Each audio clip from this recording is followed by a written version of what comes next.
The film begins in the jungle. A male tiger emerges out of the woods and roars loudly. A female tiger meets the male in that same exact spot. The male tiger tries to mate with the female tiger, runs inside an old temple. The male follows her again, and they start playing inside the cave. Eventually, they mate. In the meantime, two men bring large elephant bones inside an auction room. The auctioneer starts the bid at 300 guineas, but nobody seems to be interested. To motivate them, the auctioneer says these bones were brought here by a famous hunter named Aiden McCroy. Unfortunately, that does not spike their interest as well. Eventually, the elephant bones are not sold. Back in the jungle, the tiger family has been increased in number. The female tiger walks out of the cave, along with her two cubs. While they stand outside, hear the male tiger roar the female, and the cubs walk near him, and they have some family time together. The little cubs are playing with their parents. One of them plays with its father, the other cub plays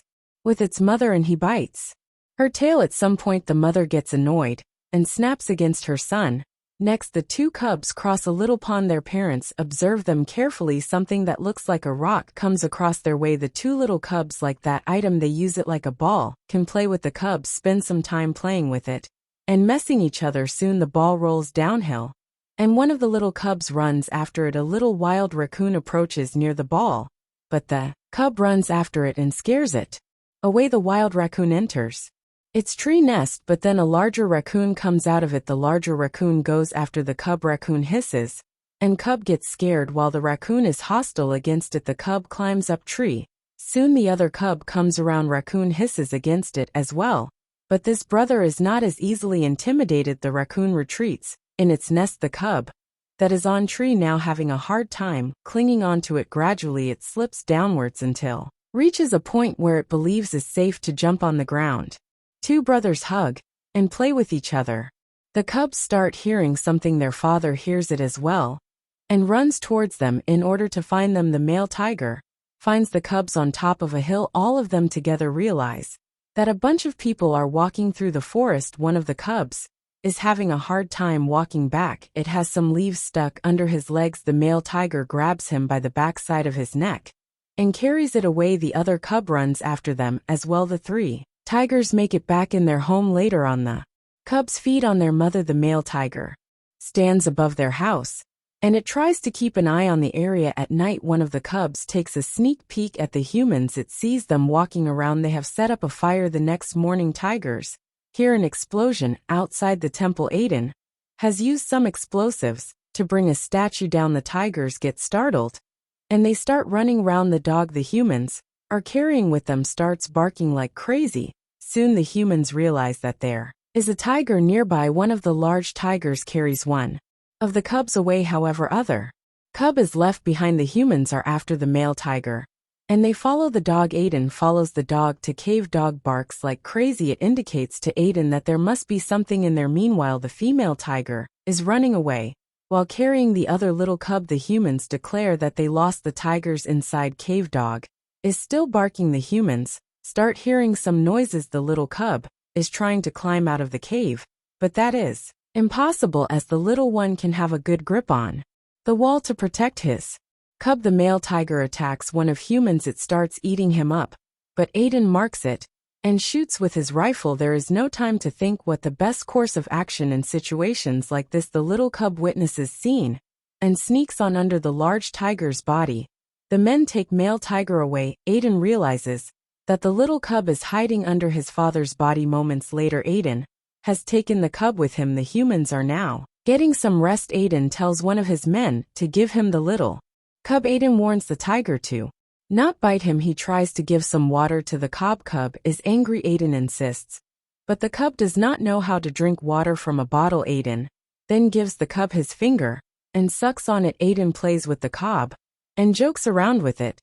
Then he gives the cub to suck on some candy and tells him that this is his favorite flavor. When they are on the road again, he manages to give some water to the cub. Humans return back to their village. In the village, Aiden is met by the chief. A woman is translating the chief's words. She says the chief thanks him for killing the tiger, because tigers kill the people, as well their animals. Aiden says it has been a pleasure to help them out. Aiden says he will let them have the tiger. Chief thanks him, believing that Aiden will give him the cub. Aiden explains he will let them have the dead tiger. The chief replies that the dead tiger is also welcomed, although the chief indicates that he is going to keep the cub anyway. Aiden tells him there is something he did not understand right. However, there is some kind of fuzz outside and Aiden has to check it out. The officer says smuggling sacred items is illegal, and these items are protected by law. Therefore, he arrests Aiden and takes him away. While he is taken in handcuffs, Aiden takes a look at the little cub.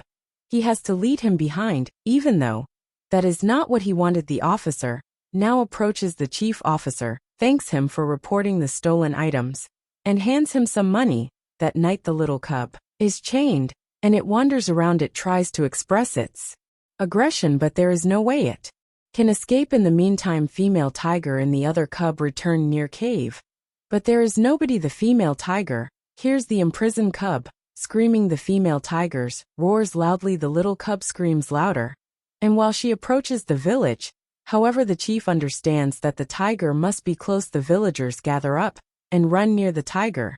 They try to burn her with their torches, and they shoot towards her. The female tiger and cub have no choice. They have to run away. Back in the village, imprisoned cub breaks its chains, but is again captured inside a wooden box. The next morning, imprisoned cub is sold for money. The new owner of the cub puts it in a wooden box and takes him away on a jeep. The female tiger runs after a cub. She manages to jump on the jeep. Driver does some maneuvers, but the female tiger tries to clinch on the car. There is nothing this stronger than the bond of a mother with her child. Eventually, the female tiger is knocked off a jeep. She and her cub are left behind. They see the vehicle leaving further and further. The man with jeep takes the cub to market. Is now sold to a man named Zerby, who will use him as an animal for his circus. He takes the cub out of wooden box, but the animal is hard to tame. Serbino introduces the cub to some of people that work with him, and also names Kumar. A man named Saladin walks closer, but the cub bites him. That infuriates Saladin. He starts beating the cub up, throws the cub into a cage, saying that tigers don't run the show here. In cage next to the cub there is one more tiger. Kumar tries to communicate with it,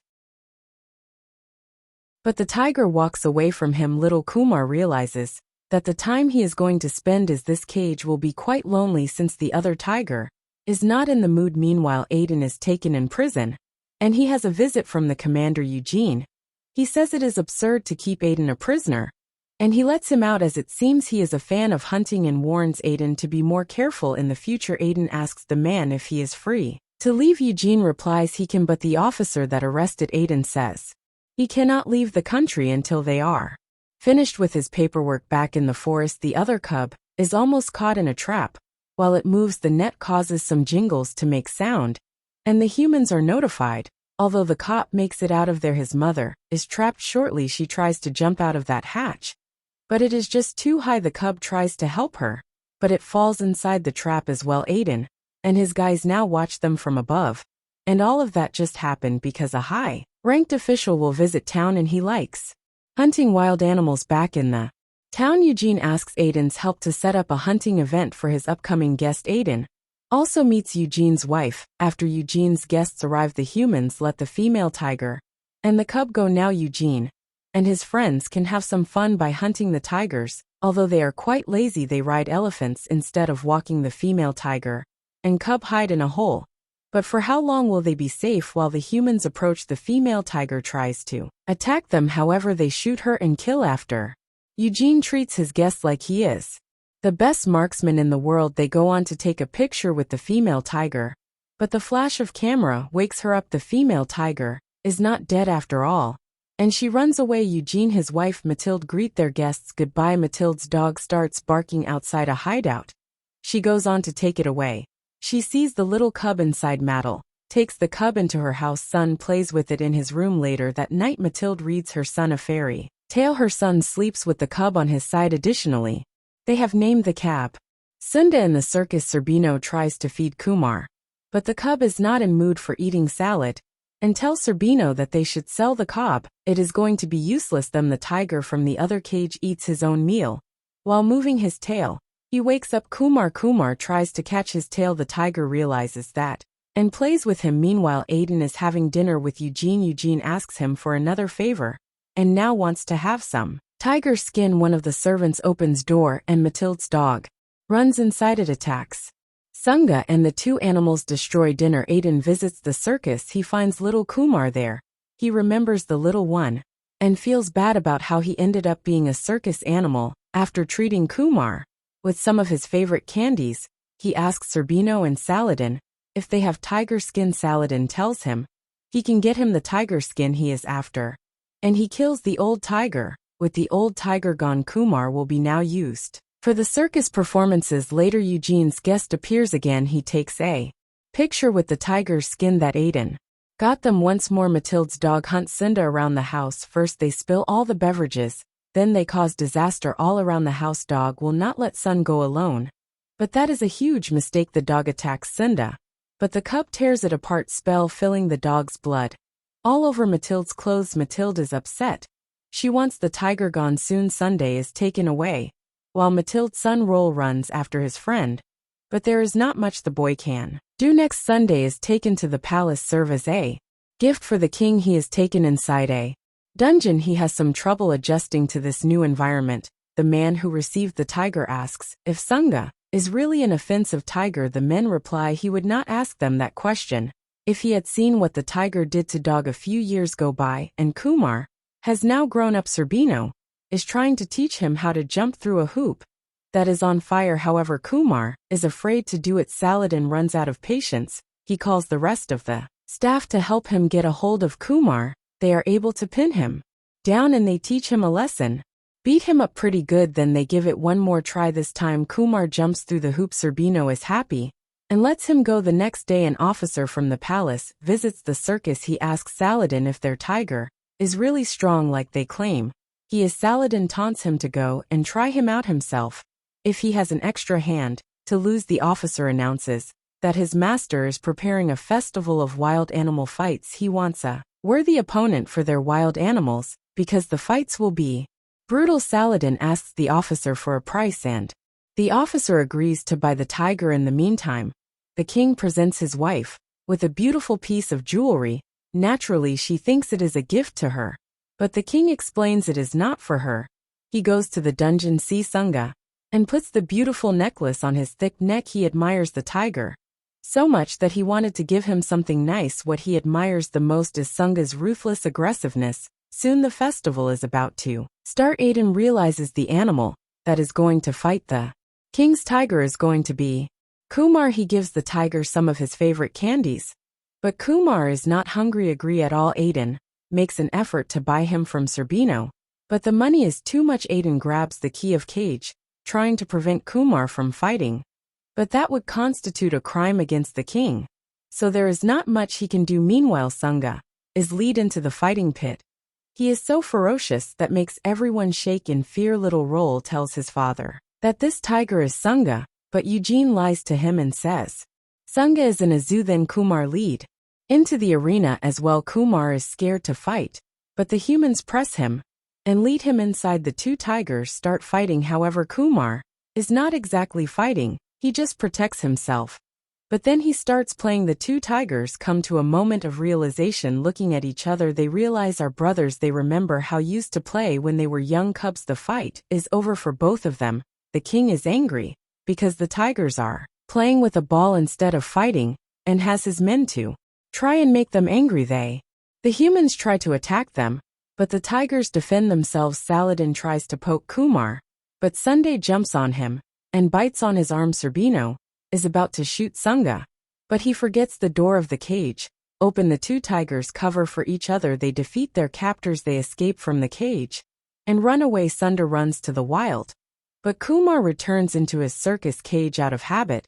However, Sunga helps him understand what he has to do, and they escape together. The two tigers see a vehicle approaches, and to their good luck it is carrying some meat. They ambush the vehicle and cause it to crash, opening a window of opportunity to feed themselves. Then one of them sneaks into a house and destroys all the lumps. A woman finishes her bath and sees the tiger, which makes her scream and run out of the house naked. Meanwhile, the other tiger startles a guy that is selling newspapers and makes him run away. Then the two tigers see at another vehicle that is carrying meat. This must be their lucky day. That they run after it managed to jump into the cabin in order to try all of that delicious meat. Later the tigers make it back to the forest, and Kumar plays around on some tree trunks. However, their fun is ruined as bullets start flying to their direction. Eugene has a talk with Aiden.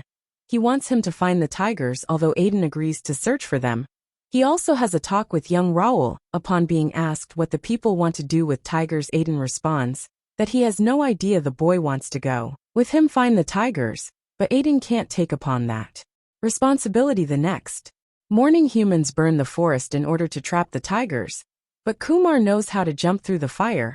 He has done it several times for the circus, when he used to jump through fainting hoops. However, Sundik can't pull that trick. Kumar returns to help him out, demonstrating that jumping over the fire is not as hard.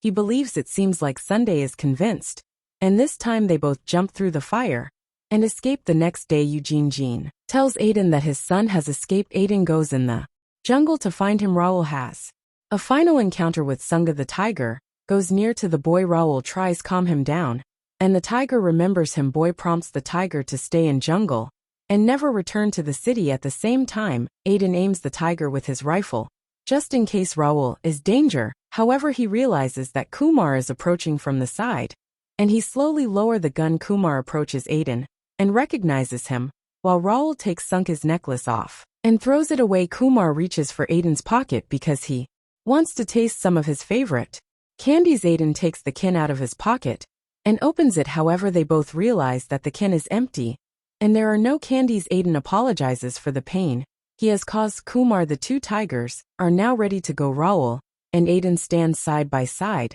They watch the tigers walk away. Aiden remarks that they are hearing another tiger calling for them. Little asks if that other tiger will be able to teach them how to hunt in the wild. Boy also wonders if letting them live in the jungle is the right choice. Aiden tells him that he hopes this other tiger will help them out, but he also mentions that the tigers will adapt to their new life.